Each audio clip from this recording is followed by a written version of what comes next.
selection brought to you by the Solstice Master of Fine Arts and Creative Writing program of Pine Manor College. I'm Meg Carney, the program's founding director. The Solstice MFA program offers concentrations in poetry, fiction, creative nonfiction, writing for children and young adults, and comics and graphic narratives. We provide a supportive, welcoming environment in which writers from a rich array of backgrounds are made to feel safe to take the creative risks necessary for them to grow as artists. In addition to providing a rigorous craft and literature-based curriculum, we seek to instill in our students an appreciation for the value of community building and community service, and the belief that engagement with the literary arts is not only a means to personal fulfillment, but also an instrument for social justice and real cultural change. Thus, today's panel, which is taking place on day 5 of our 9-day summer residency, launch of our fall semester. This Friday, many of our students will also be participating in a craft class titled Writer as Activist, which will carry forward many of the ideas that come to light in today's event. I'd like to thank Sheela Chari, our panel's moderator, as well as each of the authors and the American Sign Language interpreters who are with us today. They will all be introduced to you in just a minute. Before I hand things over to him, I also want to thank my colleague, the Solstice Program's Assistant Director, Quentin Collins, who has worked incredibly hard and creatively behind the scenes to arrange this webinar. Quentin is a poet, editor, and a Solstice alum. He's been publishing his poems widely these last few years, earning him a Pushcart Prize nomination in 2019. And I'm happy to say that his first full-length collection of poems, The Dandelion Speaks of Survival, is forthcoming in 2021 by Cherry Castle Publishing. It is my great pleasure to give you Quentin Collins, who will review some housekeeping details and introduce our fabulous moderator. Thank you.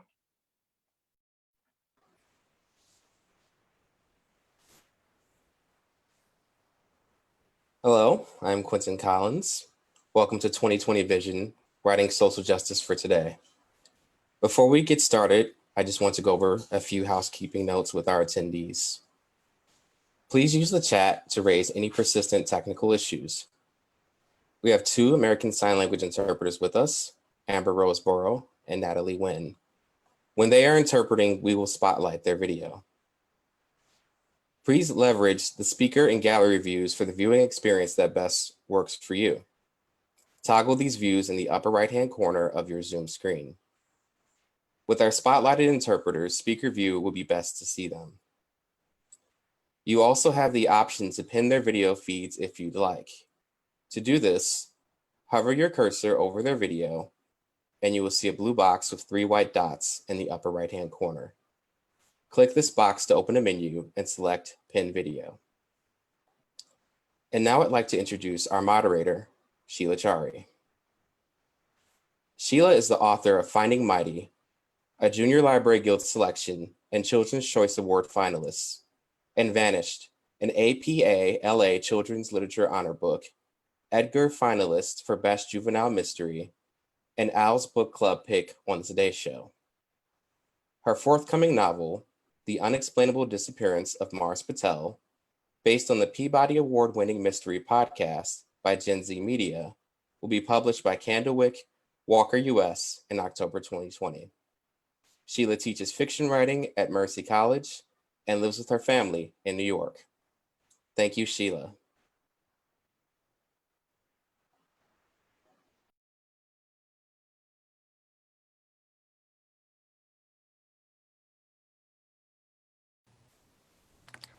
Thank you, Quentin. Thank you, Meg. I'm so happy to be here today. I've also been teaching for the last few days, so I've had a wonderful chance to meet some of the students here, and read some of their really vibrant and thoughtful writing. So welcome to everybody to our panel discussion today on writing social justice. And the word today is an important part of that title because it seems to us that our world is shifting and changing day by day. When this panel was first being put together, it was before the COVID pandemic had come to define our everyday lives and before the death of George Floyd and others, and the weeks and months of protests that has taken place across the country and even the world. But now it seems that this panel is even more timely, and especially since we're here as writers. And I'm sure that all of you can feel that we are living during a very pivotal moment in our history. At a recent talk that I viewed online, as I'm sure a lot of us are doing these days, children's author Jacqueline Woodson said to us, and she was talking to the young people in the audience, but also to those of us who write. She asked us, how are you going to write about this time? And I think that's what today's panel is really about. How are we going to reflect and document the time that we live in right now? And how do we address social justice and enact change as writers and artists? With us today, we have a diverse roster of writers, activists, and educators, and many of them have overlapping roles, in fact. And they are going to share with us their work and discuss some of the choices they have made, the influences in their lives, and how social activism has shaped their writing.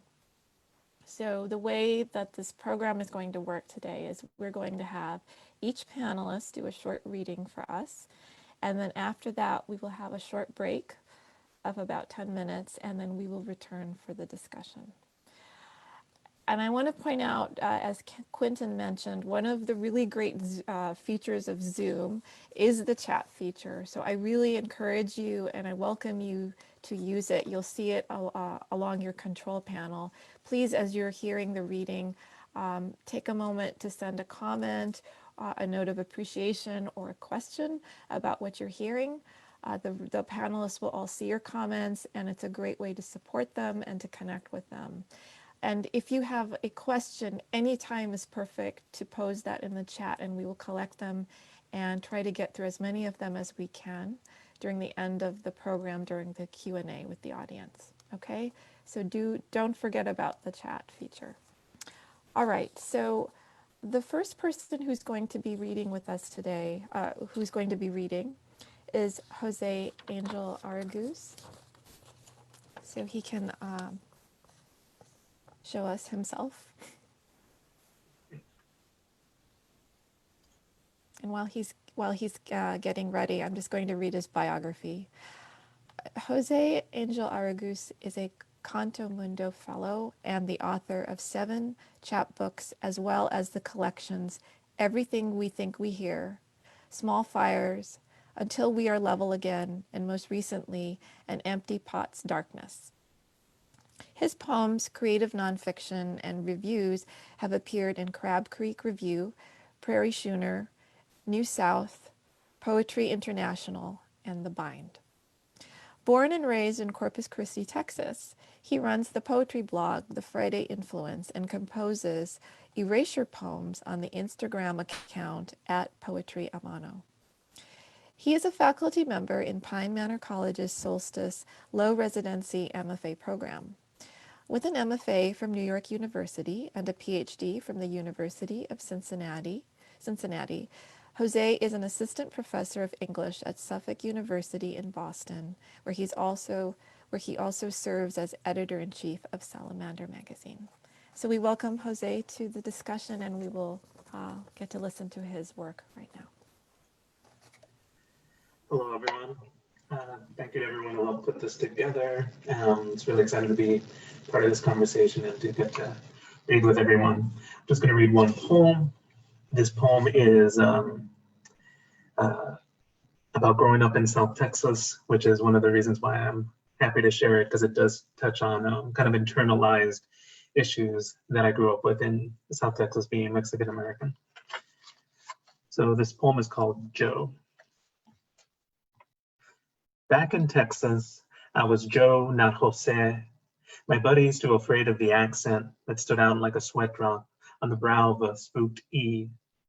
You'd be spooked too if sound could make an umbrella of your throat with just one word. With English, the throat grinds gravel in its shadows. Say Jose and feel the billow and bloom of sound.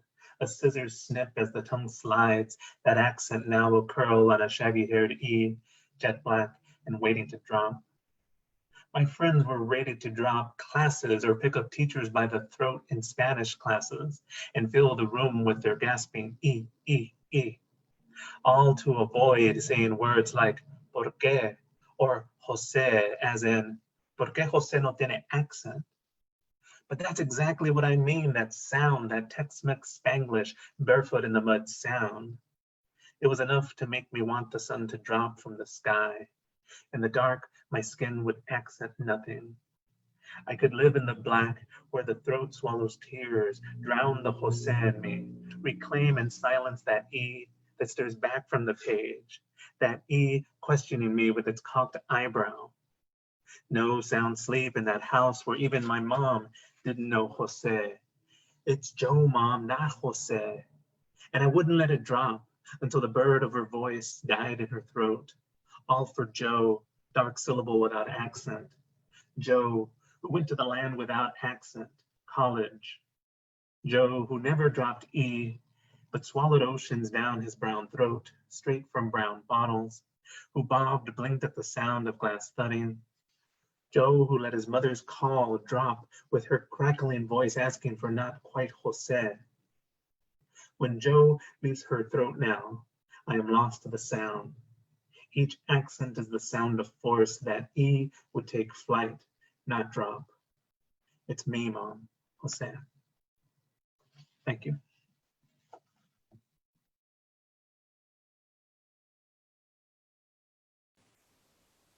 Thank you so much, Jose. That was so lovely.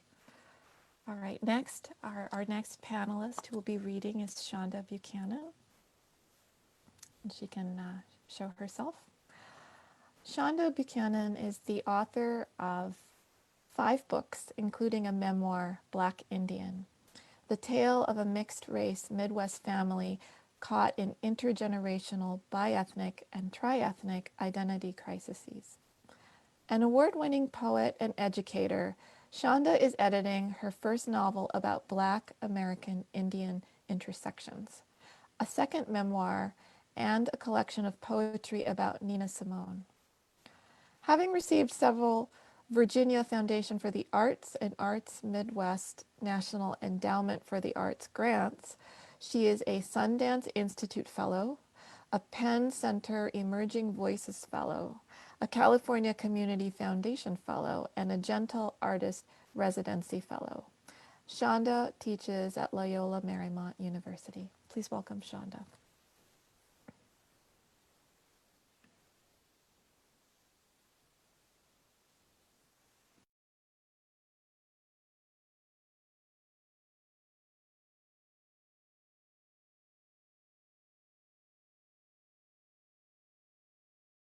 Hello, everyone. Thank you so much for having me, Solstice. I truly appreciate this, Meg. Quentin, you are definitely a god with our technology. I had a fantastic class yesterday. I'm so incredibly grateful to be a part of this low residency. It's wonderful. So I'm going to read a section from my memoir, Black Indian, which deals with the intersections of being African American and American Indian. And then also it tells kind of the migration story of my people, of mixed bloods. And I'm going to start in a section where I came home for a family reunion, and I'm just kind of thinking a little bit about what that means as in my family. And I was living in California, and then I came back home to Kalamazoo, Michigan. After that, everything I did was California's fault. Getting pregnant at 20 when I was the smart one, oh my. That damn California, not marrying the father, that's what them Californians do. Going back to college, oh, you think you smart because you in California. When I locked my good Indian hair and now looked like a Rasta, look what them damn California did to Shonda. To them, in my crazy California Sanskrit shirt I wore with soft writer hands, despite living in a place where earthquakes ripped up whole intersections, I would always be the baby girl. No living uncles, no grandparents, and now only 2 aunts, an intra-racist great aunt and a tight-lipped mother who at dusk used to allow us kids to play hide-go-seek and truth or dare during the hot summer nights, our screams pulling down the crushed red summer sun, the light snuffed out by our urgent night coming down soon whispers. Fireflies gave up their wings for our pleasure on that ground, for our pounding feet ruining their moist flower beds. The waist-high grass that Mama let grow wild on Southward Terrace clearly defined our country sensibilities. You know you got some Indian in you. My mother always proudly crooned every 6 months or so when we were growing up. How did she know? Her Aunt Catherine, our family historian, told her. Mama's father told her. Her cousins and uncles told my mom and aunt stories about being from a tribe in Mattawan, but later her dad said Oklahoma. Yet none of them did the research. My research uncovered our trail. We were migration trail transplants from the eastern shores that lined the edges of the first counties that formed the Union. My mother's great-grandpa Manuel married Ida Mahoney, and Ida's mom, Maria Annie Peake, is listed on a family photograph as full-blood Cherokee. But a later pedigree chart from my great-aunt Catherine lists Mariah as both Delaware Cherokee and Pequot Indian born in Oklahoma. The Manuel men were full or mixed-blood Kahari Noose Indians from Sampson County, North Carolina. They'd either married Indian or Black or other mixed-race women like Ida. My great-aunt Catherine was the first to write a family tree that showed in her spider-like scrawl with names and dates and ethnicities, and I traced the rest like an explorer using her genealogical treasure map. My mom's great-grandmother, Caldonia Frances Stafford Roberts, a Roberts by birth, was 1/4 Cherokee. Caldonia, also known as Callie D, was a descendant of the Roberts settlement, one of the first free people of color settlements in Indiana in 1830. Theirs was a mixed race, bi and triracial community of light, bright people who traded with the Quakers. The Roberts family lore has it that the patriarch, James Roberts, born in the mid-1700s, was the son of an American Indian mother and a free African servant father who was never a slave. Descriptions of James, a free person of color who owned and sold over 700 acres of land between 1765 and 1809 in Northampton, North Carolina, confirm his ethnicity. While the family reported James' mother was Cherokee, she could very well have been Tuscarora or Nottoway or Meherrin, as those were the predominant tribes in the area at that time. Because of shared experiences in colonial American interracial marriages between African Americans and American Indians in the 1700s and 1800s were the norm, despite prohibitive anti-miscegenation laws. And I'll stop there.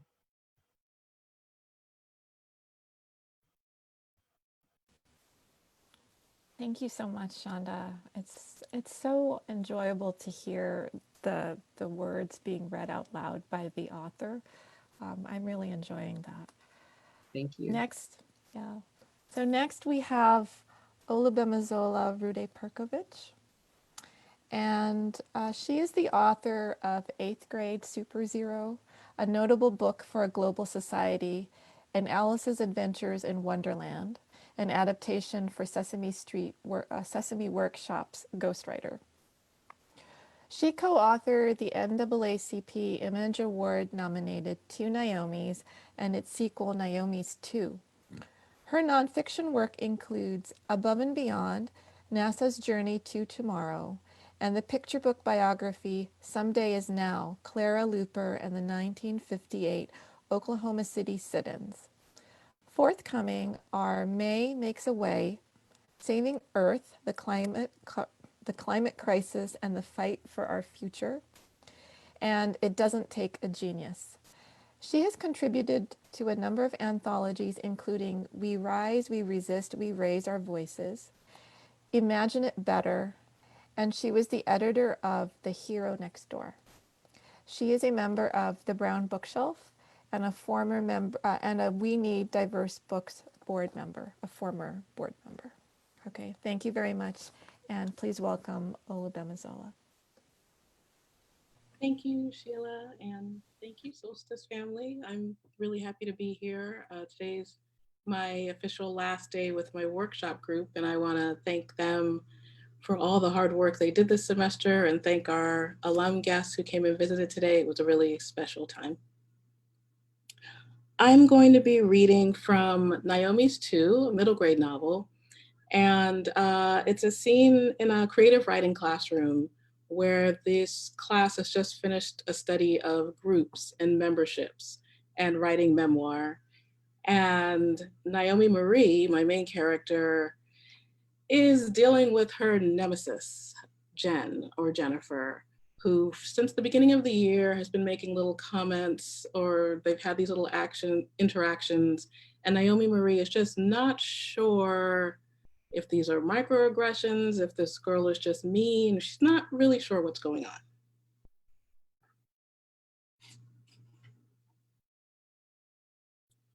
We all take out our writer's notebooks and get started. Everyone except Jen, who's hiding a copy of Teen Style in her binder. As I pass her desk to go over and brainstorm with Gigi, I see that it's open to a picture of Mona Lisa, who's always wearing blonde cornrows and booty shorts that say baby cakes on the butt, can't sing, and makes mama start speechifying every time her name is mentioned. Mona Lisa is totally my spirit animal, whispers Jen to Ava, or Amanda. All Jen's friends' names seem to start with the letter A, so I can't keep track. She's been trying to get people to say J and the A's, which is annoying. I open my mouth without thinking. I don't think spirit animal is a thing you should say, I whisper, rolling my eyes. I heard on a podcast it's offensive. Which I kind of think Jen is, so maybe to her that's a compliment. Oh my God, are you calling me racist? She loud whispers, her eyes wide. I can't believe you just said that. Catherine looks up. Naomi Marie, you can join Jennifer and Ava for quiet brainstorming or just sit down and get to work. I was actually gonna work with Gigi, I stammer. I zip over to Gigi before Catherine can say anything else. We get straight to work, but I can feel Jen's eyes trying to burn a hole in my head. After a minute, I look up. Can I help you with something? I whisper in my nicest mean voice. Her face is really red. That is so wrong what you just did, she whispers back. And what's wrong with saying spirit animal? Hello, it's like a Native American term, actually. First of all, I say, and I try to whisper even lower than her. Just because it's in a magazine doesn't make it right. And what do you mean by Native American term? I don't really remember the name of the podcast, but you just want to be offended about everything, Jen says. She turns to Gigi. How do you deal with her? She's so annoying. And anyway, I trust Teen Style over you. Podcast? Yeah, right. You're just what? I ask. Yeah, says Gigi, not whispering at all. Just what? Jennifer, Gigi, and Naomi Marie, Catherine calls out. If you can't control yourselves, please let me know now. And if you've finished with your work, you can help others in the community. Are any of you finished? We all shake our heads. I glance over at Gigi, who looks like she's about to cry. I feel bad because she got called out for backing me up, but it felt good to have someone on my side like that. I turn and I see Naomi E. staring at us with wide eyes. Sorry, I say to Catherine. I look down at my paper. Jen doesn't apologize. She just smirks and goes back to her magazine. She reads it for the rest of the period and never gets busted. Thank you.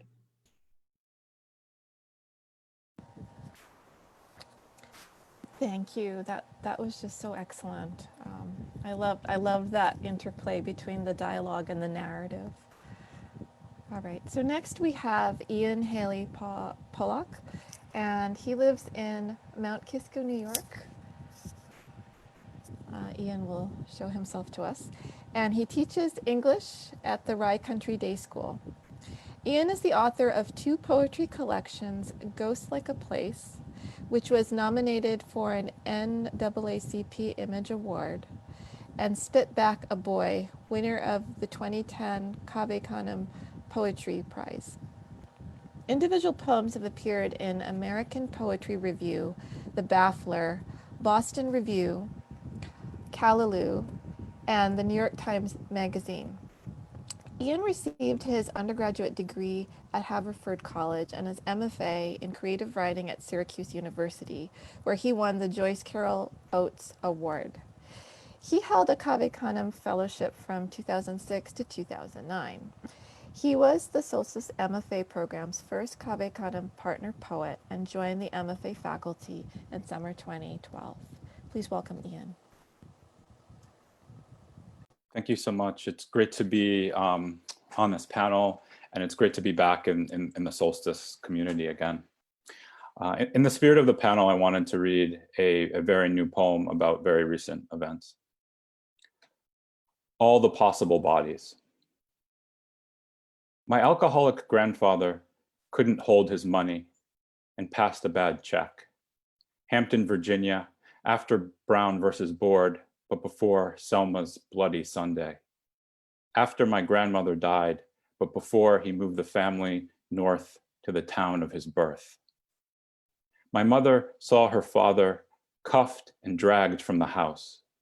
The next day, by some miracle my mother never understood, he came home. Had he looked at the officer wrong, acted wrong, spoken wrong, been too familiar, been a few inches taller, been deeper voiced or darker skinned, and for this had he received a knee that night to the neck and not returned? Perhaps my mother, needing to stay home and raise Aunt Joan and Uncle Keith, would have skipped college. If she had skipped college, perhaps she would not have gone for a PhD. If she had not gone for a PhD, perhaps she would not have met my father. If she had not met my father, perhaps I would not be here. Perhaps the boys sleeping upstairs from me now would not be here. When you spend 8 minutes and 46 seconds with your knee on another man's neck, you block not just the passage of air into his body, but block air into all the possible bodies dependent on that man and his neck to breathe. Breathe. Breathe. Breathe. Breathe. Thank you.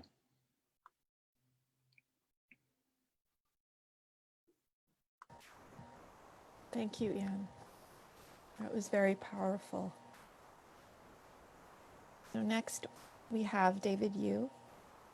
And David Yoo is the author of the novels Girls for Breakfast, which was named a New York Times Public Library Best Book for Teens and a Book Sense pick. And stop me if you've heard this one before, a Chicago Best of the Best selection, along with the middle grade novel The Detention Club. His first collection of essays, The Choke Artist, was a finalist for the Massachusetts Book Award. He holds a BA from Skidmore College and an MA in creative writing from the University of Colorado at Boulder. David wrote a regular column in Kareem Journal. He teaches at the Gotham Writers Workshop and resides in Massachusetts. Please welcome David. Thank you, Sheela. And thanks for having me. Feel free to not watch my screen. I've been told recently that I somehow make even worse eye contact on Zoom than I do in person. It makes people uncomfortable. But anyway, I'm going to read the start of a personal essay I wrote a long time ago. After college, I moved back in with my parents for the summer. In exchange for a warm bed and free laundry and 3 square meals a day, I endured their pleading with me constantly to find a respectable job, similar to the ones that Korean friends' sons were getting. All those kids from the Korean church were now entering Wall Street or starting residencies at hospitals or working 60-hour weeks at prestigious law firms in the city. My parents argued that if I wasn't going to become a respectable investment banker or a doctor or a lawyer, at the very least I ought to get a job in insurance, given Hartford was the insurance capital of the world. My parents had deduced by this point that I always did the opposite of whatever they suggested, and so they were stunned when I belatedly admitted I'd chosen to delay adulthood and instead moved to Boulder, Colorado in the fall to attend an MFA program. The main reason I chose to head west was because I'd spent the bulk of my life living in homogeneously white towns in the Northeast and was starting to think my environment was the main culprit of my self-loathing. It was time to finally leave New England and spread my wings culturally, and I was excited. Alas, shortly after relocating to the foothills of the Rockies, I realized I was possibly the only Asian guy in the entire state. The only thing that had changed, really, was the mountainous backdrop. For that matter, nobody seemed to actually be from Colorado. Every license plate was either from New England or California. This didn't deter me, however, and I embraced change, primarily by growing my hair out for the first time. I struck a deal with myself that I wouldn't cut my hair until I finished the program. By the time I cut it, I looked like the Korean Crystal Gale. My long-haired phase was something of an awakening for me while it lasted, though. Since it's sunny over 300 days a year in Boulder, I got really tan. And on top of that, my cheeks would get really flushed from drinking beers since, as countless non-Asian friends have publicly explained to me over the years, Korean people lack the enzyme to break down alcohol the way normal people do. One night at the Catacombs, my preferred watering hole in the dark basement of the Hotel Boulderado, the drunk earnestly asked me if I was Native American. I immediately nodded yes, thrilled with veritable proof I'd perceptibly changed. "What tribe are you?" he asked, and I glared at him with centuries of disgust before muttering in a solemn voice, "Apache." Clearly, I still had lingering issues with my ethnicity at this point, but I felt I was making real progress. Thanks.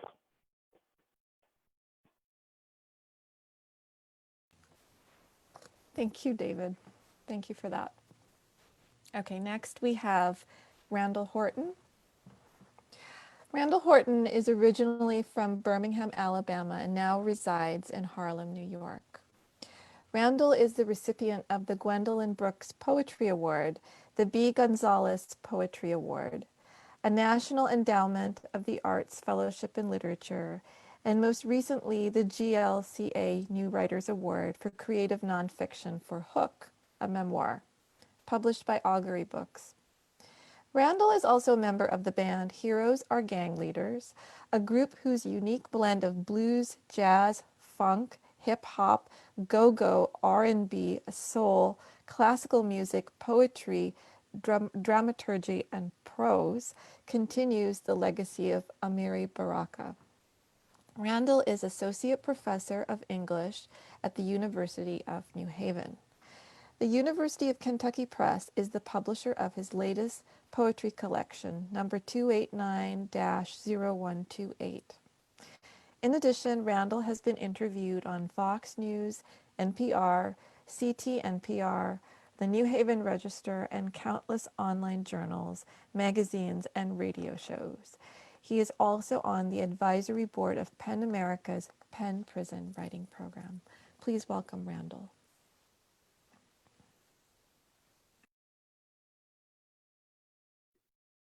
Hello, how you doing? All right, can you see me? Everybody see me? Okay. All right.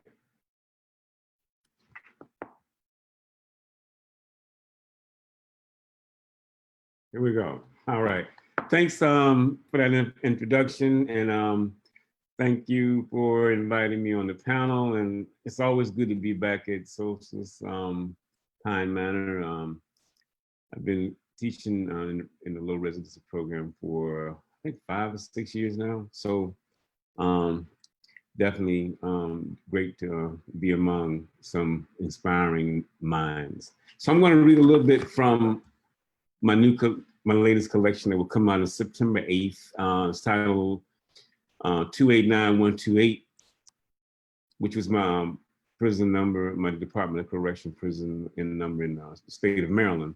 And so what this collection tries to do is sort of definitely critique the criminal justice system as well as the prison industrial complex through a sort of collective voice that, that you hear through 289128. So I'll let the poems kind of speak for themselves and just hop right into it. Now I'll begin with animals. 289128, property of the state, animals. It begins with an epigraph.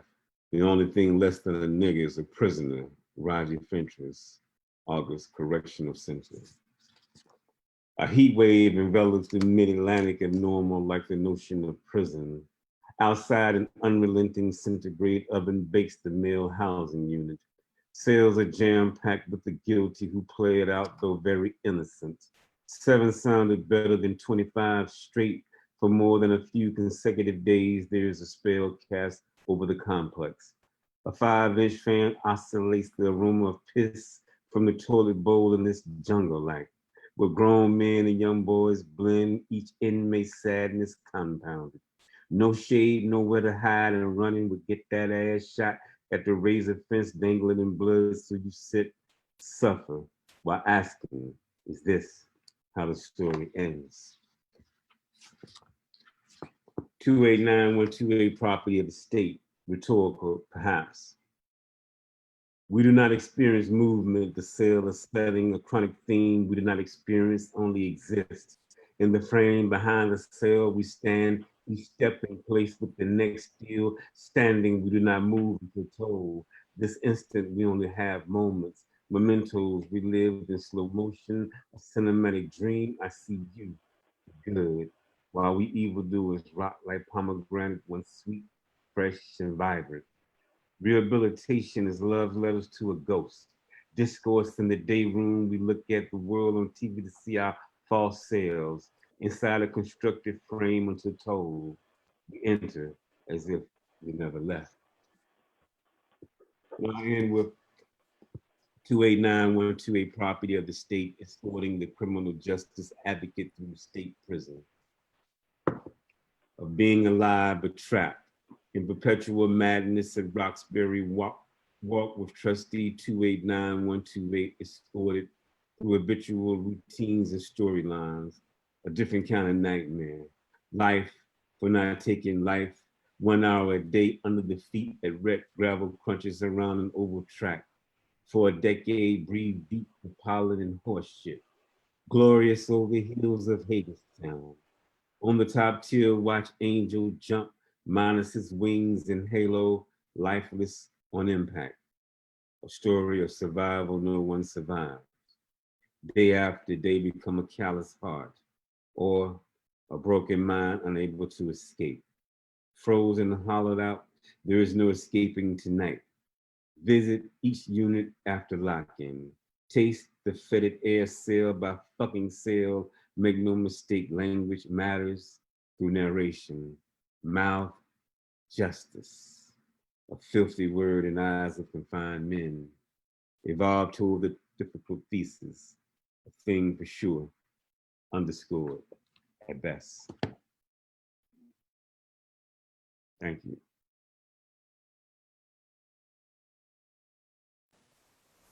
Thank you so much, Randall.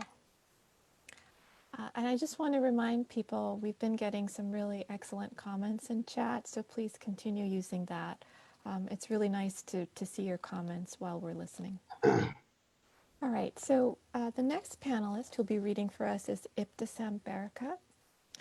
And she is a bilingual Palestinian American poet, artist, translator, educator, and the author of the critically acclaimed memoirs Tasting the Sky, A Palestinian Childhood, and Balcony on the Moon, Coming of Age in Palestine.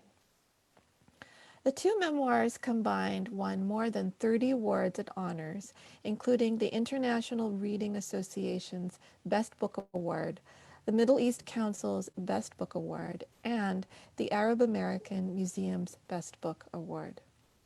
Her Arabic language books include The Letter Ta Escapes, about a letter that refuses to do what it's expected to do in the alphabet, and it won the Euro-Mediterranean Anna Lindh Foundation's Best Book Award for children's books in Arabic. Her most recent books include The Jar That Became a Galaxy, which was the title for Palestine's National Reading Campaign in 2019, and The Purple Girl, which won the prestigious Sheikh Zayed Book Award in 2020. Iptasam also leads Write Your Life seminars and is a creative writing coach for individuals and groups to write life stories. Please welcome Iptasambarica. Hello, everyone. Thank you so much for inviting me.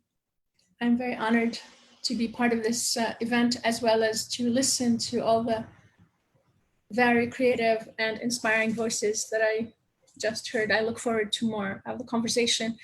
Thanks, Meg and Quinton, for inviting me also to the Solstice. I love the word solstice because in Arabic it's اعتدال طبيعي, which means, can you hear me? I'll continue. Ibtisam, I'm sorry to interrupt. You can turn on your video, but we can hear you if you feel like. Okay, very well. So I'm here. The word solstice in Arabic means al-i'tidal al-tabi'i, and that means when Earth adjusts its tilt, and that creates a different season.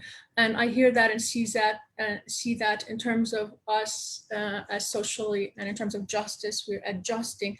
The word adjust is adding justice. So to create different seasons by changing that tilt in human rights all around the world. Also, I've done a TED Talk in which I changed the word solution into solution. So I see the word solstice in terms of solstice. That's SOULSTIC. So it's about our souls.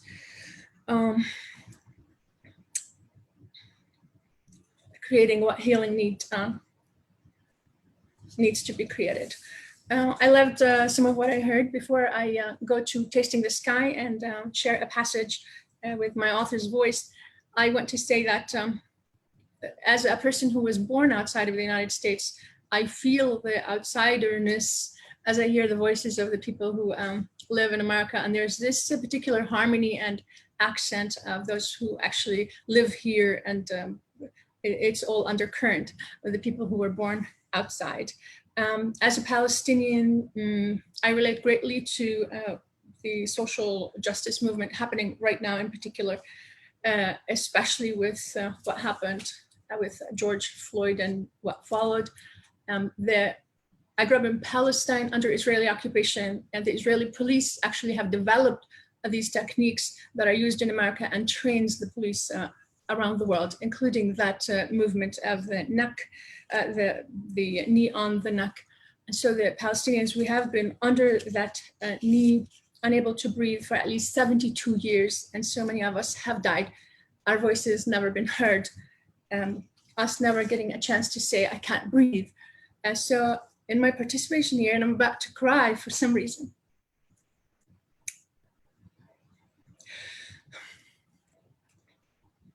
It's perhaps because I breathe for so many people when I speak.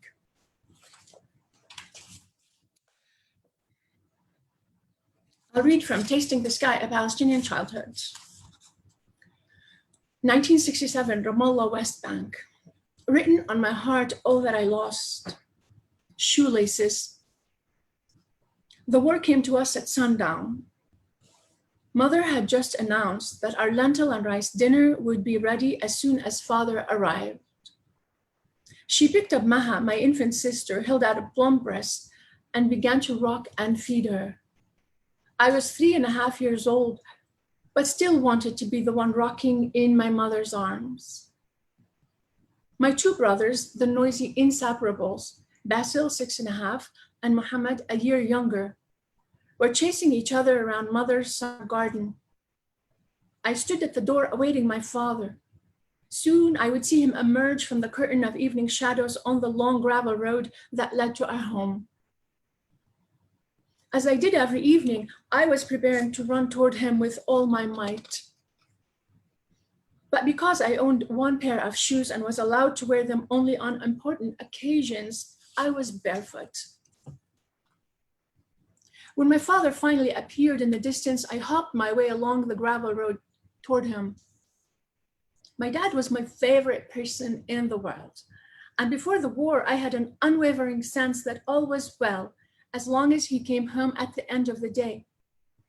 Each time I met him, he embraced me with a splendid smile that made his right eye fade into the shape of a crescent moon. He reached out to me with his loafer-like hand, and I half hung in the air as I grasped two of his fingers and walked beside him. My father often gave me 5 tries at guessing what treat he had in his pocket for us. When I could not guess, by the 5th time, he gave me the first letter of the word, and then I guessed for certain. But on the evening of June 5th, 1967, my father had no treats for us. On that evening, he was the one rushing toward me, and soon I could see that his face had no smiles. Although he was saying something, it was only when he was closer that I could hear. "Turn back," he shouted. "Tell your mother the war has started." He ordered, "Run." I'll stop here and I'll dedicate this reading to all the children of the world who live in Palestine, who live in other countries, and who live in America, where their lives have wars, but no one speaks about those wars, and so much happens within a minute, and everything is changed forever. Thank you for listening. Thank you so much, Iptasam. That was so moving and heartfelt, and I've been enjoying your work as I'm reading it on my own. So our last panelist to read during this section of the program is Renee Watson. And Renee Watson is a New York Times bestselling author, educator, and activist. Her young adult novel, Piecing Me Together, received a Coretta Scott King Award and the Newbery Honor. Her children's picture books and novels for teens have received several awards and international recognition. She has given readings and lectures at many renowned places, including the United Nations, the Library of Congress, and the U.S. Embassy in Japan. The New York Times calls Renee's writing charming and evocative. Her poetry and fiction often centers around the experiences of Black girls and women and explores themes of home identity and the intersections of race, class, and gender. One of Renee's passions is using the arts to help youth cope with trauma and discuss social issues. Renee has worked as a writer in residence for over 20 years, teaching creative writing and theater in public schools and community centers throughout the nation. She is currently a writer in residence at the Solstice Low-Residency Creative Program of Pine Manor College. Renee grew up in Portland, Oregon, and currently lives in New York City. Please welcome Renee Watson. Good afternoon, everyone. So as soon as she started reading my bio, I got a lot of outside noise, so hopefully it settles down. I'm very honored to be here today and to read alongside such amazing writers. And it's always good to be with my Solstice family. I'm gonna read an excerpt from Piecing Me Together. And in this scene, the main character, Jade, is at a slumber party. She's a part of a mentoring program, and 12 girls are at this slumber party, and their mentors have asked them to write down a question anonymously and put it in a box, and they're gonna shake it up and have a discussion. And so it's kind of like a girl talk night. And so far, all of the questions have been kind of superficial about makeup tips and dating advice. And Jade has some real questions, and she's not sure if these women who she feels are a little bit bougie, she doesn't know if they're going to be able to answer her real questions. From Piecing Me Together. Sabrina ends the night with a talk about following our dreams and believing in ourselves. You have to believe you are worthy of love, of happiness, that you are worthy of your wildest dreams coming true. When she says this, so many thoughts rush through my mind. I am thinking about how mom had plenty of dreams, and EJ is not short on self-confidence. And Lily has known she wants to be a poet since we were in middle school, so it can't just be about believing and dreaming. My neighborhood is full of big dreamers, but I know that doesn't mean those dreams will come true. I know something happens between the time our mothers and fathers and teachers and mentors send us out into the world telling us the world is yours and you are beautiful and you can be anything, and the time we return to them. Something happens when people tell me I have a pretty face, ignoring me from the neck down. When I watch the news and see unarmed Black men and women shot dead over and over, it's kind of hard to believe this world is mine. Sometimes it feels like I leave home a whole person, sent off with kisses from mom, who is hanging her every hope on my future. By the time I get home, I feel like my soul has been shattered into a million pieces. Mom's love repairs me. Whenever mom's cooking is simmering on the stove and EJ's music is filling every inch of the house and I am making my art, I believe everything these women are saying about being worthy of good things. Those are the times I feel secure, feel just fine. I look in the mirror and I see my dad's eyes looking back at me, my mom's thick hair, thick everything. And that's when I believe that my dark skin isn't a curse, that my lips and hips, hair and nose don't need fixing, that my dream of being an artist and traveling the world isn't foolish. Listening to these mentors, I feel like I can prove the negative stereotypes about girls like me wrong, that I can and will do more, be more. But when I leave, it happens again, the shattering. And this makes me wonder if a Black girl's life is only about being stitched together and coming undone, being stitched together and coming undone. I wonder if there's ever a way for a girl like me to feel whole. Wonder if any of these women can answer that. Thank you.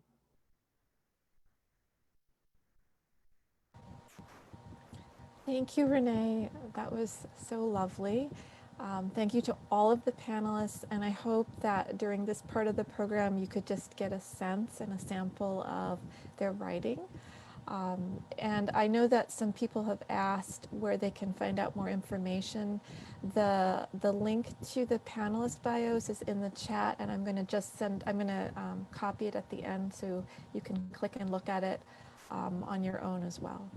So we're going to take a short 10-minute break and return, I guess, at 4:05 to start up the discussion part of this program. So you're welcome to leave and come back, but please do come back as we're going to get a chance to talk to the panelists in just a few minutes. Okay, thank you so much.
Hi, everyone. We're going to get started in just a few minutes.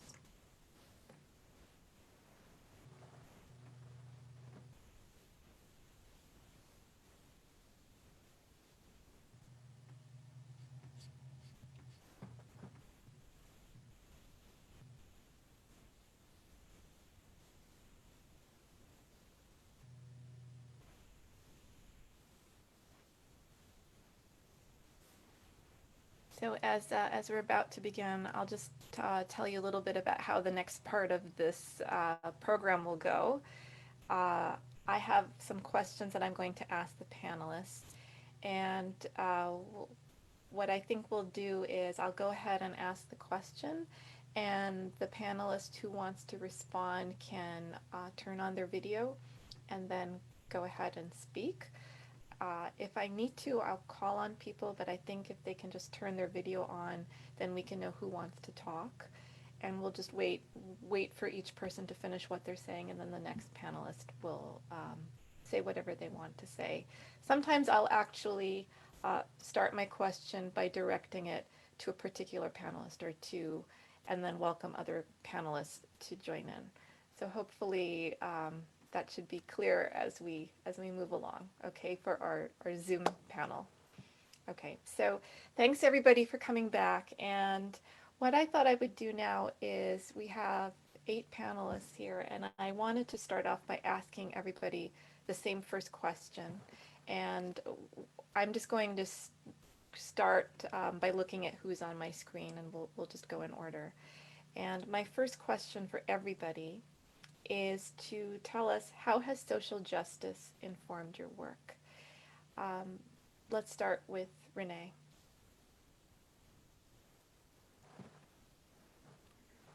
So I predominantly write for young people, and Please I think turn on your audio. it's on. Can you hear me now?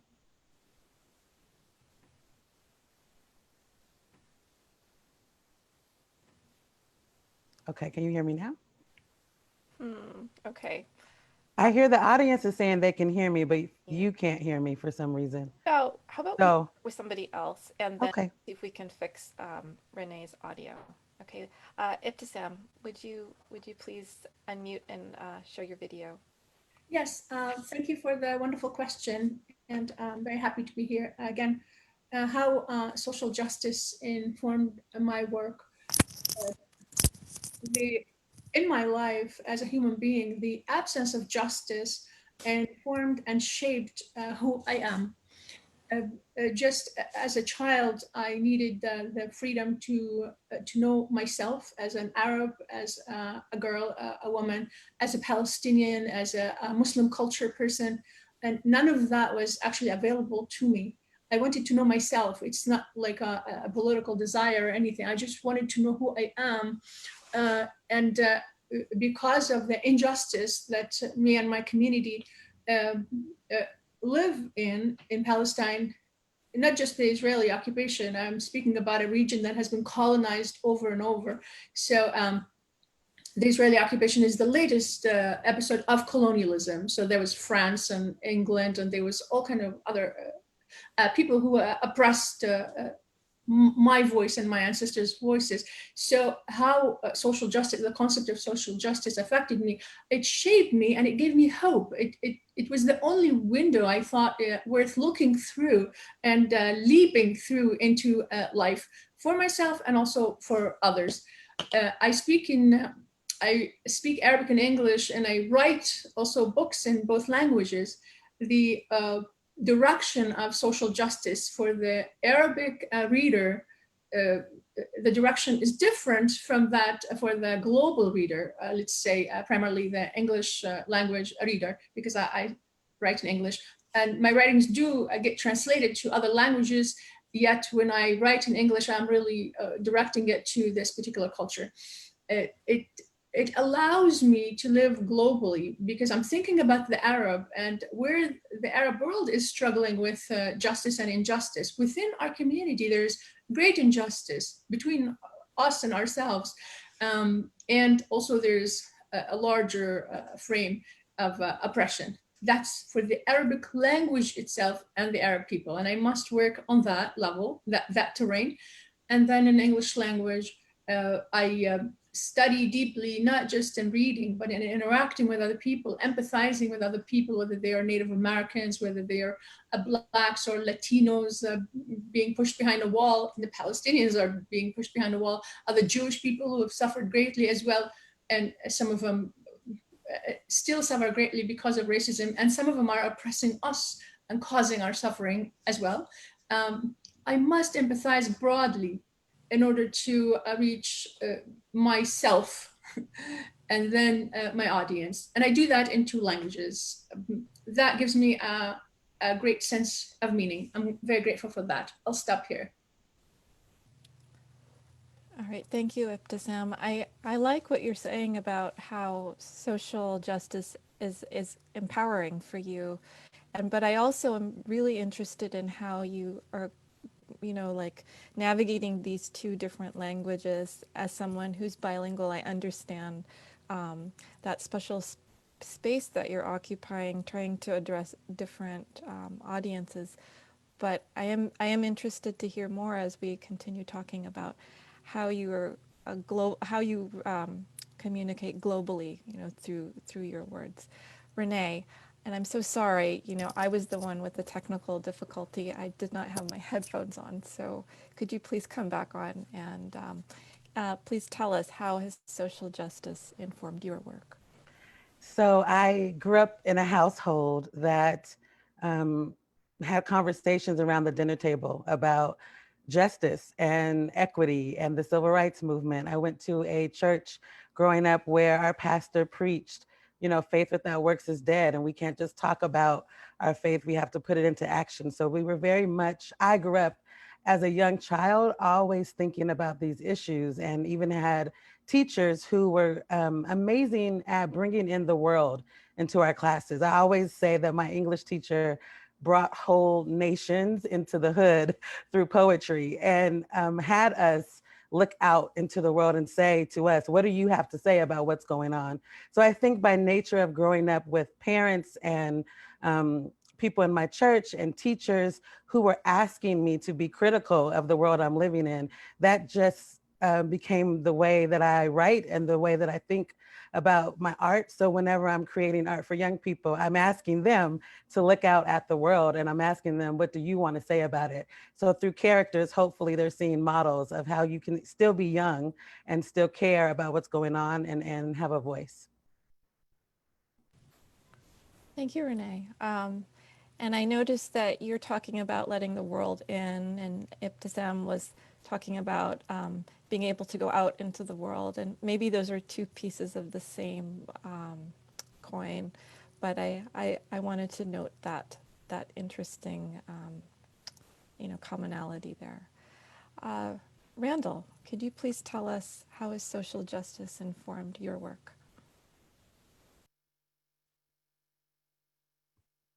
Okay. Trying to start my video here. It won't let me start my video. Well, just take your time, and if okay, here we go. Oh. And we're alive. All right. So social justice informed, my writing, my life. That's a very interesting question. I've been thinking a lot about it, but I think for me, it's sort of like interchangeable with sort of how I live and how I've been living and how I was born and where I grew up in this particular place and time in a specific geographical location. I'm from Birmingham, Alabama, and I was born in 1961 on October 16th. When I was born, I was premature and I was separated from my mother for 11 days because she was unable to visit me after she had gave birth to me because of the segregation laws. So it's very interesting when you start talking about the conditioning of a person, or in terms of color construction. And so that sort of like is symptomatic of how I sort of, grew up understanding sort of injustice, right? And so when you living in sort of like an unjust world, I think justice is sort of the goal.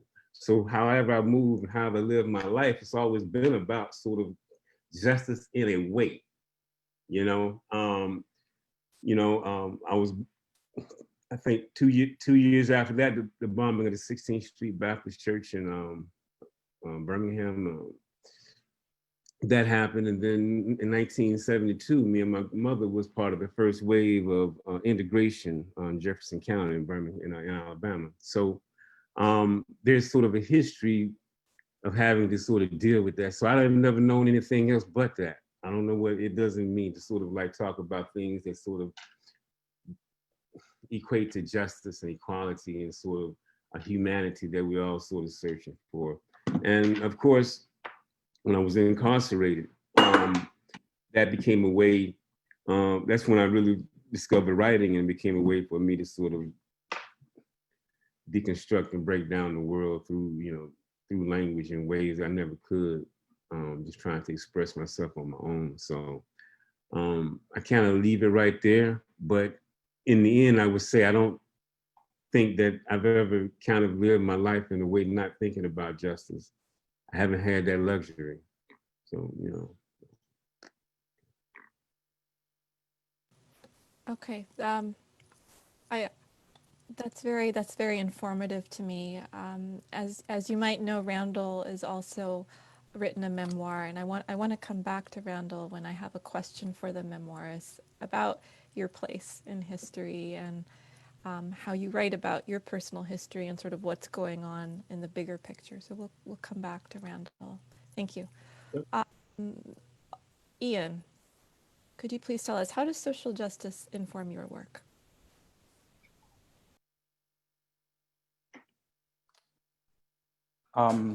So much of what has been said has really resonated with me.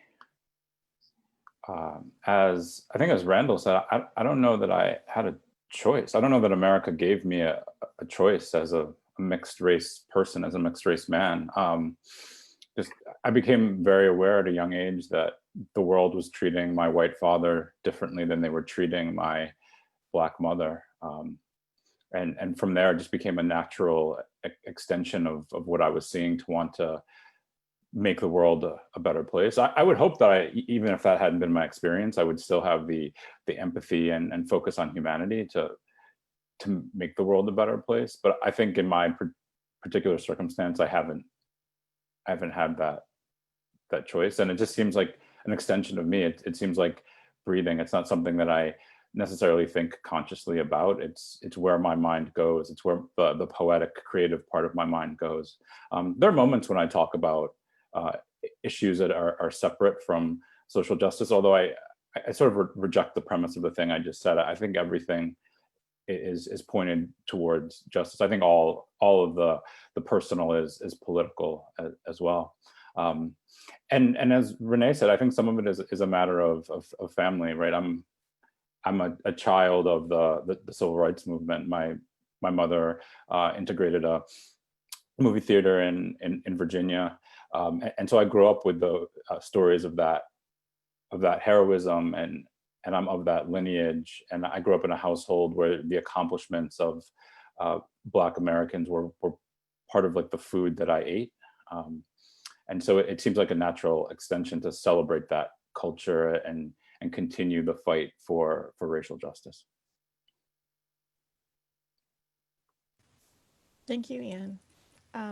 I also saw a similarity in what you and Renee were saying, and what I noticed was how the family and the dinner table and the conversations that start in the household has seemed to have shaped both of you, and what you notice just from your own parents and siblings or other members in your family. So that's very interesting. Olugbemisola, could you tell us how has social activism shaped your work? I mean, I could just say what everyone else said. I definitely also grew up in a family where justice was discussed and was just a part of our daily lives. I don't know that any Black person at least, can be in the world and unaware of justice. I also am a child of immigrants. My mom was from Jamaica and my father is from Nigeria. And so we traveled a lot when I was very young. So I also just was very aware of what Blackness meant in different parts of the world and how one's relationship to it could change in some ways and was constant in other ways. In terms of my work, I was a big reader, and especially with all that moving, and like what I call a free range reader. So I was allowed to read whatever was in the house. So I did read a lot of adult books or books that whatever was there. We had a lot of books in the house and we talked about them and we went on marches and protests all the time. And in small ways, I was also kind of encouraged to ask questions, and I was called the one with the questions, and question my teachers and question the curriculum. And I think in my writing, I write a lot. I'm still asking those same questions about justice and what's right and about identity and relationship to the world. And like in Naomi's too, it's really about a girl who sees herself one way and is coming to realize that the rest of the world doesn't see her the way she sees herself. And those are some of the questions I'm interested in exploring in my writing as they relate to justice and what that means for young people as they move toward change and transformation in the world. Thank you for that. And, you know, I do see how some of what you're saying is resonating with what other panelists have said, but you bring in this interesting dimension, which is the classroom, and how kids interact, how they learn, and how they ask questions. And I definitely saw that in the reading that you did, how these kids are able to figure out ideas and how they're able to piece out like what is right and what is not through their conversation. You captured it so well in what you read, and I see that maybe some of that is the questioning you were doing as a child yourself. Okay, so let's turn to Shonda. Shonda, could you tell us how did social justice inform you? And of course, I'm also deeply curious about your genealogy. I don't know if you're going to talk about that yet, but that's something I keep noticing as I'm learning about you and how you've tracked your history. So the idea of justice is interesting. I echo what everyone else on the panel has said, just, really well said, but I also just kind of thinking about the concept of the idea of justice for me as a child, that it didn't exist in my family. I think what my memoir explores is the sensibility of the lack of a physical, a permeable sense of justice in our lives because we were transplants. I mean, so my family on both sides of my mom's family were free people of color who were mixed bloods, Black Indian and also white, who were essentially forced out of North Carolina, and then they migrated to Kentucky and Tennessee and finally Indiana, where they finally found a sense of being left alone to create their own settlements. So my Roberts were some of the first free people of color to settle Indiana. And then the same for the Roberts and the Staffords in Michigan. We were some of the first free people of color to settle. So what they were seeking, what my ancestors were seeking was selfhood. My ancestors were seeking a life being unmolested. There was a time when prior to, and then definitely after the Nat Turner Rebellion of 1831, free people of color could carry arms in the South and the Southeast. And then when slave rebellions continued to happen, an edict was written saying free people of color cannot carry arms in public spaces. And so like these kinds of eradications of their human rights continue to happen. So I kind of grew up having lost the sense of my immediate family, my mom and my dad and her dad and her mom, didn't have a sense of that, the weight with which we had traveled across the country. And, you know, they didn't have a way to verbalize it. Injustice was just in our DNA. So my work is a recovery of that. This memoir, Black Indian, my book of poetry, Who's Afraid of Black Indians? You know, many of the book I'm working on now, you know, with Nina Simone, definitely has that sensibility of kind of a reclamation, right? It is, you know, how to reinstill and reinstate a sense of justice for mixed bloods, for Black Americans, for Black women who have suffered abuse, which is what my family, essentially my mom and my aunts were dealing with. So and then also I have to state two facts: that Black women are more likely, twice as likely, to die from domestic abuse than any other women in this country, and Indigenous women, American Indians, are the most murdered women in this country. So when you exist and live in a state where there's a lack of justice, that isn't even the thing that's on the tip of your tongue. It's essentially, what are my human rights? How can I survive? You know, so I think that, and even thinking about Breonna Taylor, you know, we have to bring it to the Black women, Latasha Harlan, Nia Wilson, you know, we have to call out, you know, Sandra Bland. I think that the idea of justice, civil rights movement, yes, you know, we've been thinking about that. Some people had conversations around the dinner table. I didn't have those conversations around the dinner table. The impetus, I think, for my work is parallel to the impetus for any Black woman in America, is essentially just to have a right to live and breathe and work and sleep in an unmolested way, you know, just like everyone else in this country has. So that's why I write, I believe. That's a lot to unpack. You know, I think what makes me curious about your work is how you're a historian, you know, and you're going back, and if I hear you, you're talking about reclaiming a history that's in a sense stolen from you. And so that's like a basic thing that we have is where we're from, and yet you didn't have those conversations around the dinner table where you could hear these things. You in a sense had to go find it for yourself. That really stands out to me as I'm hearing you talk, and you say so many other things too, but that stood out, one of the things. Yeah, and I have to say, you know, it's interesting. I love hearing the other panelists, and particularly the other African Americans, because you can see how our experiences are not monolithic. You know, we have these different experiences, but our ultimate goal is the same. Yes. Jose, can you please share with us how has social activism informed your work? Sure, not a problem.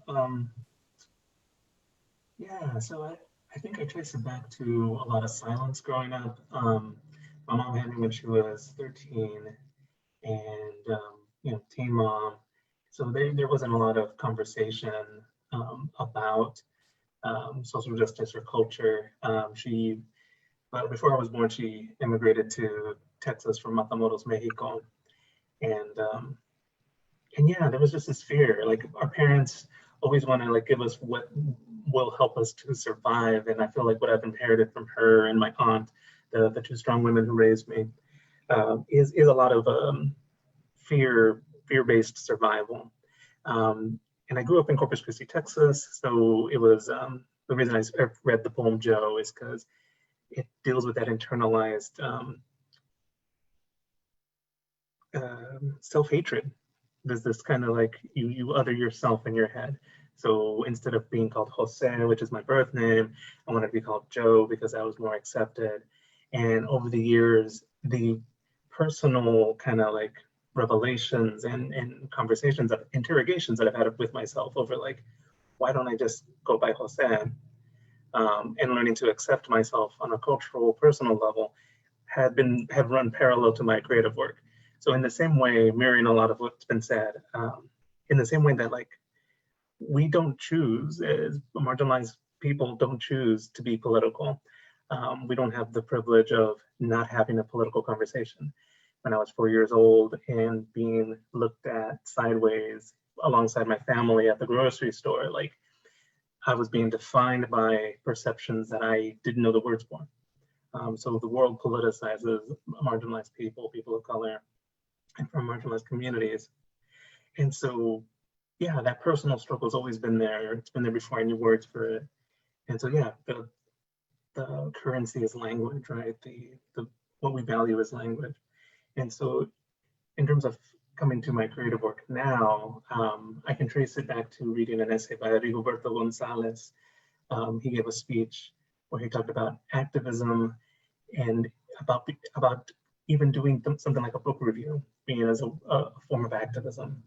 And I was reading this essay when I was getting a PhD, because I feel like, especially being first generation, there's always this, education always puts a distance between me and my parents. And it's not just language barrier, it's experience barriers. It's, my mom's a smart woman. I mean, she's young and she owns her own house now and like, you know, helped me and my brother survive. So like, how do I honor the people who helped me survive?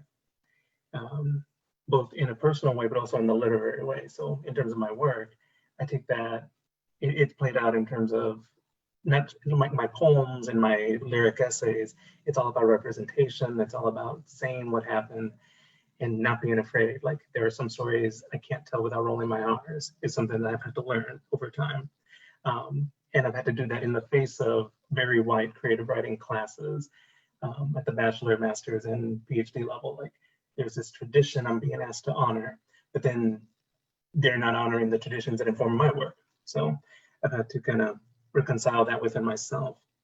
And it's expanded beyond my creative work to, my book reviews. I make sure to read widely, diversely, intersectionally, and review books that won't get the most play, or one of the places I review books for, called The Bind, is focused on reviews for women and non-binary authors. And yeah, over time, I realized literary criticism, essays, as well as my creative poems and essays, are spaces where I can center my own voice, which honestly, it's the place I maybe come off the strongest, or that I feel the most conviction in, because in my personal life, when I'm still at the grocery store to this day in Massachusetts and I get odd looks, like I go back to being a little kid, scared. In academic spaces, I'm a faculty member at 2 universities, and when I'm in these meetings and I'm getting, microaggressions happen, macroaggressions happen. My voice doesn't, words don't come to me right away, but it's being able to ground myself in activism that is at my pace, that honors myself, my integrity, that I don't blow up when people blow up at me. I don't know, that's kind of where that intersection of like social activism and me happens, and my work happens. It's like tectonic plates, and it's because so much of life is. Yeah, that really resonates with me, because I was also a first generation immigrant, and we're so conscious of the way we talk. You know, the words are really the first thing that people hear. And I'm speaking for myself, I just want to be like everybody else, to the point that I'm ready to erase things. So, and I think erasure is also something I see you talking about in your Instagram. So, but I understood where you're coming from. David, thank you, Jose. David, could you talk about how social justice has shaped you? Okay. So I grew up in a small town in Connecticut that was 96% white. And I was someone who I didn't quite fit in either of the two cultures that I was a part of. Like felt like an outsider among my white classmates at school. But I also felt like an outsider among the Korean kids at my parents' Korean church that we attended. This was in the mid 1980s when most famous Asian guy was the character Long Duck Dong from the movie 16 Candles, who I was mistaken for anytime I visited the mall with my friends. And anyway, if you were an Asian boy when I was a kid, you were, I assumed to be either a wimpy, asexual, nerdy gamer, or an angry fourth-degree black belt who could catch flies with chopsticks or whatever. And I was neither of those things.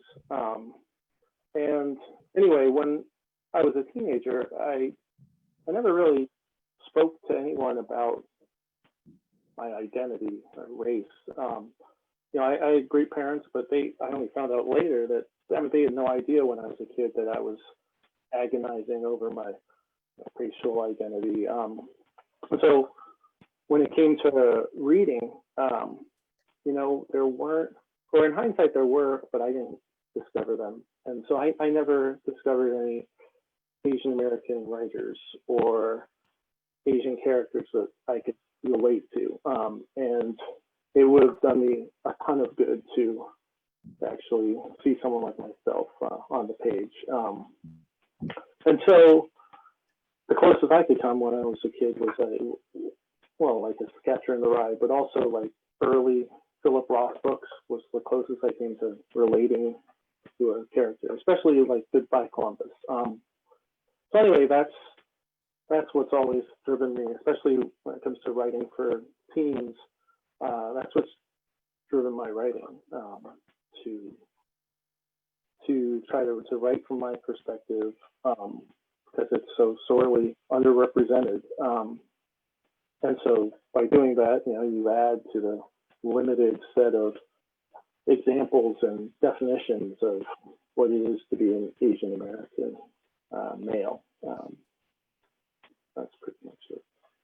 Thank you, David. And you're right. I also write for children, and I think that these issues of representation are so important for young people because this is the first time they're seeing themselves in literature, and maybe nowadays, maybe how they're being discussed in class. And for sure, that has been something that we're seeing with movements like We Need Diverse Books that has really tried to bring ideas of representation and underrepresentation, you know, so that more children see books about with characters that look like themselves. And I think, you know, I know for me it was something I thought I was thinking about by myself, you know, in my early years, and then I discovered so many of us have been thinking along these same lines. I want to now ask some general questions, and this is for anybody who wants to answer. I'm curious because as I was looking at your work, one thing I noticed coming up again and again was this idea of empathy. Many of you talk about being empathetic in your writing, and I wonder, is empathy compatible with activism? Can we express anger and show compassion at the same time? What are your thoughts? And whoever wants to speak, just show your video and then you can go ahead.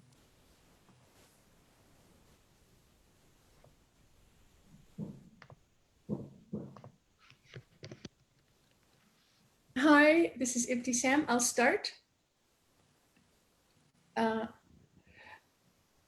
Empathy for me as a Palestinian and as a female, as an Arab, as an immigrant, many identities, empathy has been my path for understanding myself and others, where we're similar and where I can relate to the other person's behavior in order to know what to do.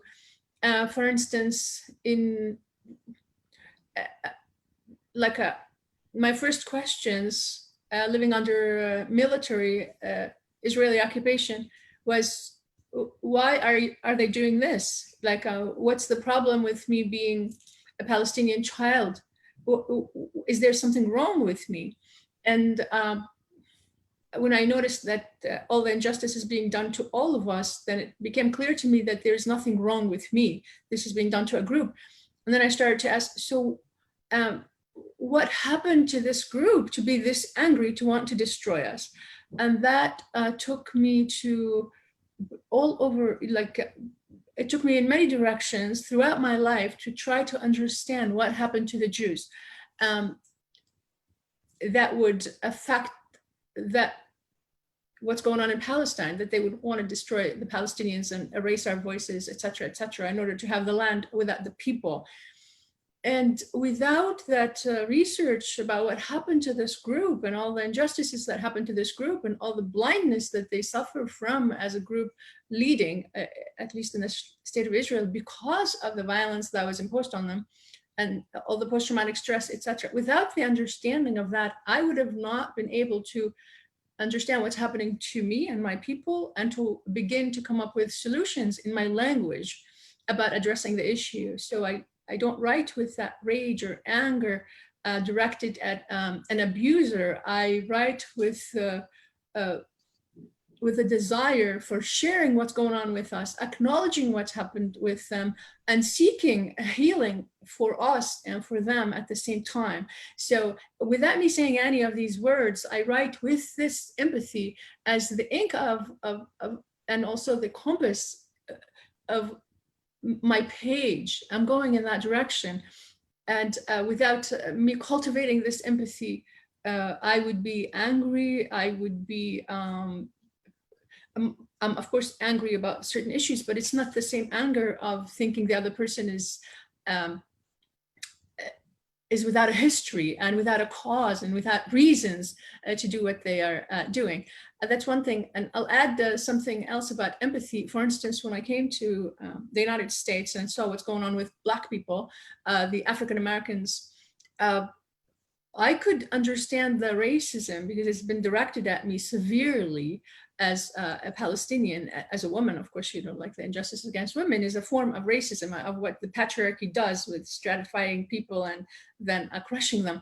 But I also could understand that my own people, the white-skinned or light-skinned, etc., we have dispensed racism also against the people of darker color, even when the Palestinians of darker color. So I could stand here understanding how it is to dispense racism, to actually be a racist, as well as how to receive the same racism from different groups. And that empathy of knowing that, yes, I was raised with racist values too against others, and racism coming at me. And that made me the person I am, with great empathy to knowing, yes, there are things, deep things I must do to heal myself from whatever racist values, and all sorts of things I need to do to help the healing of others, so my life will improve and the life of the society would improve. I would be like a healthy cell in this way, in this body of humanity. Thank you, and I'll stop here. Does anybody else want to comment? Olugbemisola? I would just add also that empathy and activism, different types of activism. So activism doesn't always have to be rooted in anger, I think. And also there are different types of anger. So there's righteous anger, there's productive anger. And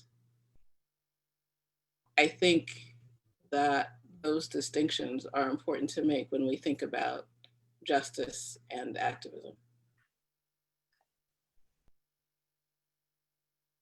If I can just keep you there for a second, Olugbemisola, can you come back?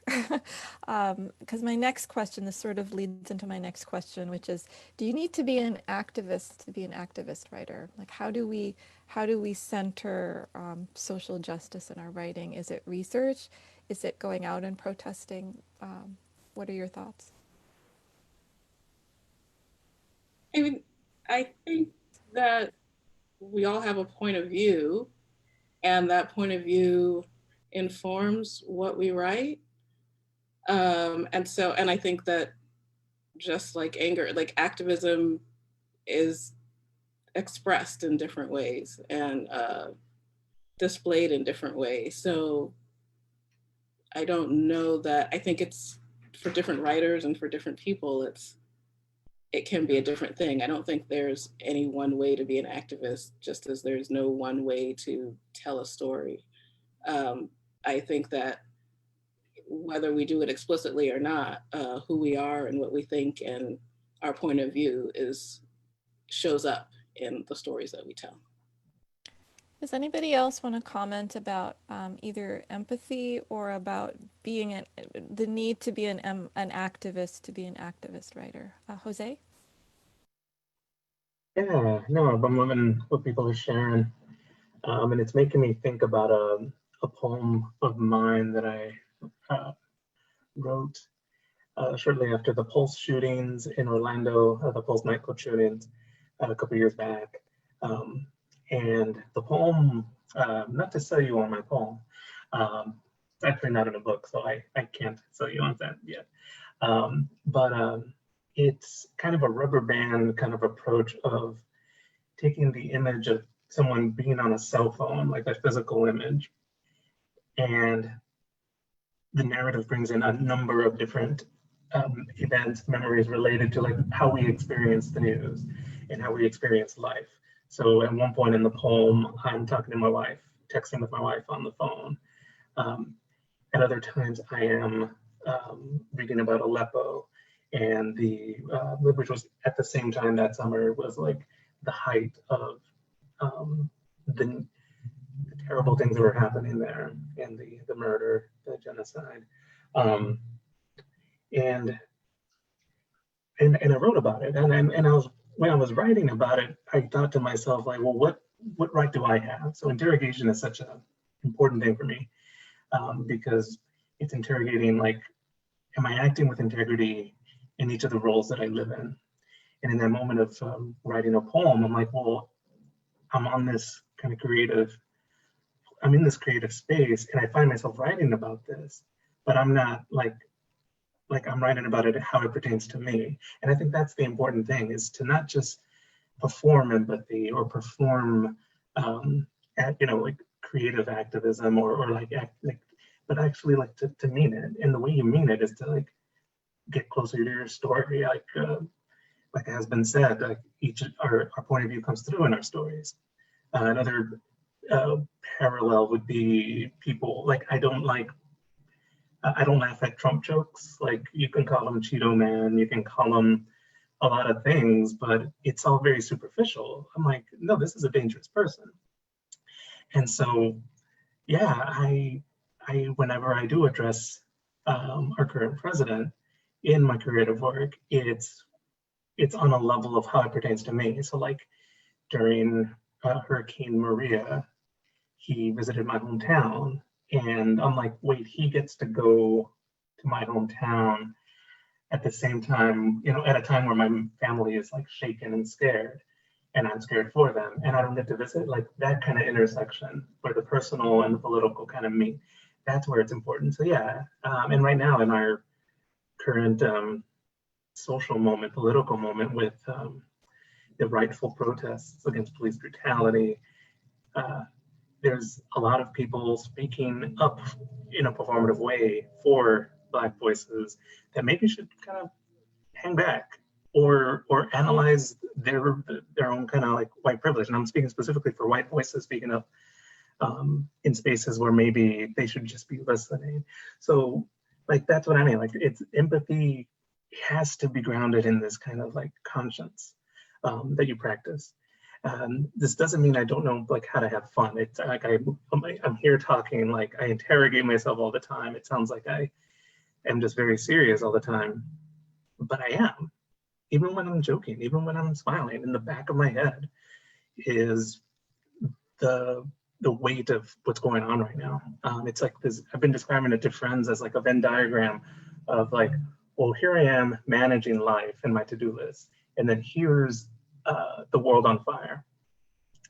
We somehow have to survive. And not even that, we are somehow surviving. And how do we make that survival count? And that's what I mean. That's really what I'm pushing for, is like empathy that makes each daily kind of interaction and then from creative to personal count. Okay. I'm just going to go in a different direction, and maybe some of the other panelists who haven't spoken yet. I have two questions I'm going to put together, and one is, do you feel the pressure to get it right because you're representing your community And, you know, as we saw now, someone mentioned that even across the different Black experiences, it's not a monolith. I know for myself, sometimes when I write about my culture, I feel this pressure that I'm representing so many different voices. So do you feel that pressure? And then also, have you been afraid of what the consequences of writing what you want to write? And how have you dealt with the responses if there have been negative responses? So are you afraid to be representing, and also how have you dealt with sort of any negative pushback that you've received? Can I start right here? I want to answer this question. I believe that's Randall. Yeah, waiting to get an invite. Okay.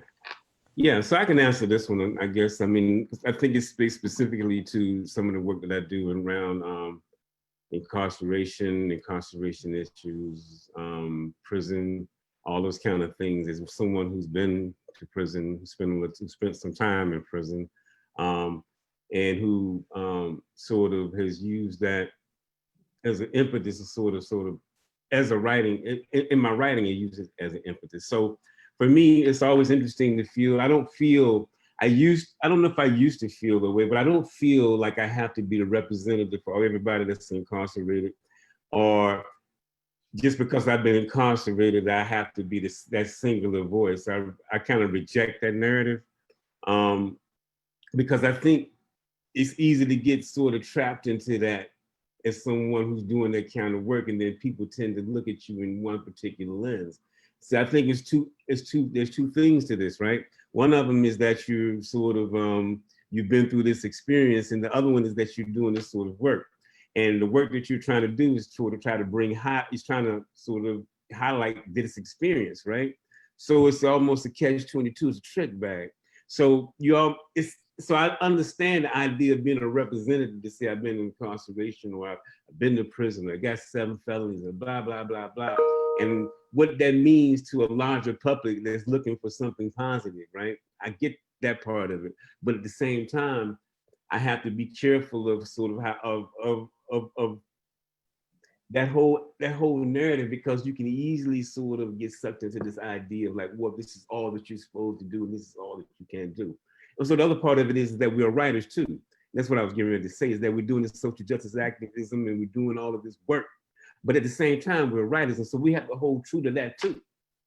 So the two things have to sort of work simultaneously, and you cannot let the writing suffer, and whatever that means. So, you know, it's a delicate balance, but for me, I kind of always am aware of that, and I sort of resist that sort of singular narrative of that I'm that person, or that everything that I sort of write has to ring true for you. I'm only going to tell you my truth, or my collective truth, through a creative process that I sort of believe in. And that's just it. So I think that's really helpful to hear, the permission to be ourselves. I see Iain might want to add to that. Yeah, I do. I feel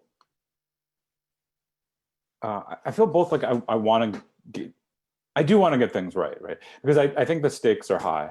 I think people are dying, frankly, right? Like, the weight of injustice is that people lose their lives, and sometimes that's very quickly and publicly, and sometimes that's slowly as a result of environmental racism, for example. So in doing this work, I want, and as Jose was saying, like I want to honor people, right? And I want to interrogate my approach to writing towards justice, because I do want to be respectful of humanity. That's the goal of writing in this way. But as I was talking about in my workshop today, as I've grown as a poet, I've come to reject the idea of the poet as solitary figure, as this sort of rugged individual outside of society, writing towards a sense of timelessness, who has a deeper sense of the world, and a deeper philosophical sense of the world.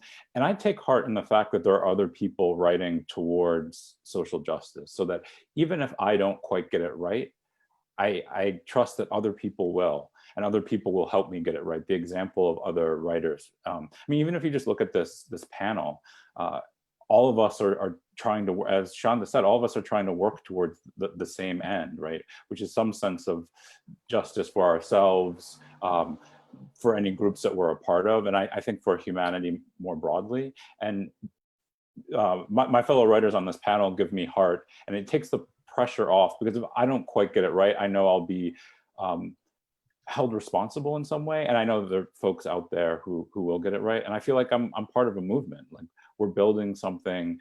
I firmly believe history is on our side, and that if as a group we keep saying having the same sorts of critiques of society, justice will come around. I don't think justice is an arrival point. I think we always have to be vigilant and always looking at how society is changing and how justice changes as a result of that. But I think as a collective, we can work towards that in each moment. So we're just getting into the last few minutes of this program, and some of the audience questions, I'm going to try to combine it a little, are questions like, how can I become a better ally? How best can I teach high school students? And I also had a question about advice to new social activist writers. So maybe in the last few minutes, you could all, a couple of you could address that, how do you as teachers teach students, whether they're in high school or older, how do you teach writing social justice? How do we teach ourselves? How do we become better allies as writers? And just show your video if you wish to talk. Shonda. So what I've been writing now with this whole hashtag become an ally, hashtag, Black Lives Matter, I'm just repeating some of the same things, such as hire Black people, teach Black writers, engage in a real and an honest way people who you meet, who you see on the regular, and not people who simply work for you or with you. So someone said, how do I become a better ally? For me, it is really divesting yourself in your privilege, essentially. And you divest yourself in your privilege when you are looking around your home. And if you don't see any images of people of color or different ethnicity, then you need to go and invest in some of those so your children see those. If you don't have those books, such as The Hate You Give by Angie Thomas and other books of color on your children's shelves and on your teenager shelves, you need to go and invest in some of those books. And African American, Asian American, and Indigenous. If your children do not know who Joy Harjo is, our poet laureate of the first American Indian poet laureate, Muskogee Creek, you need to tell your children and read her work. Who is Joy Harjo? So there are ways of divesting yourself of your white privilege in a way that doesn't harm you. It's not as if someone's trying to take money from you, but it is a way that you are attempting to level the playing field. Is almost kind of the wrong phrase for it, but you are attempting to show that you are reaching a level where we see, and then you and your children also see, that you are a part of the human race, and you are a part of the solution, as opposed to obfuscating and ignoring certain things that show that that obviously you're not a part of the solution, you're a part of the problem. Excellent. Does anybody else want to add to what Shonda said? In the last minute. Hello, this is I know Iptasam. we don't have a lot of time. I just want to really emphasize listening, and that it's not always up to us, especially when I'm thinking about allyship, that sometimes it's more important for our allies to listen instead of speak, and to just take in our stories. And also for teachers who are listening, I really want to encourage you to think about books that are also just everyday lives of Black people and of marginalized people, not just stories about struggle or pain or movements, but showing our humanity, I think is also important, because if our students only learn about whoever is the other in the context of pain and struggle, I think that also perpetuates how pity and feeling sorry for those groups. And so I think it's important to have a balance and a wide, diverse collection within the diverse books that you're bringing to your young people. Thank you, Renee. That was excellent. And I think that sort of encapsulated so much of what we talked about during our program today. So we've reached the end of our discussion for today, but I hope that this has given you some ideas and also some literature to explore, either in terms of what people mentioned or the work of these panelists themselves. You can get a link to their bios in the chat. And please come to the Pine Manor website and you can find out more about these writers. And I hope that this has been an illuminating afternoon for you, as it has been for me. And I think that concludes today's presentation.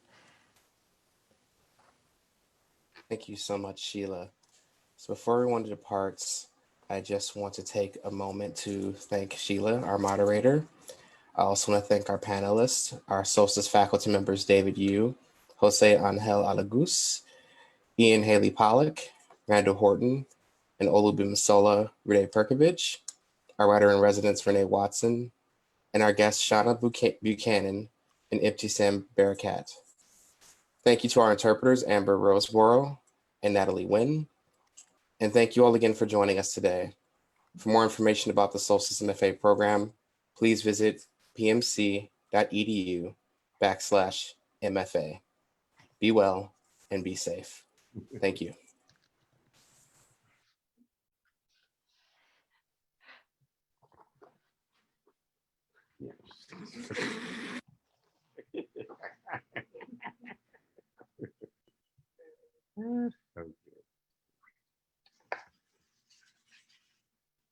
Okay.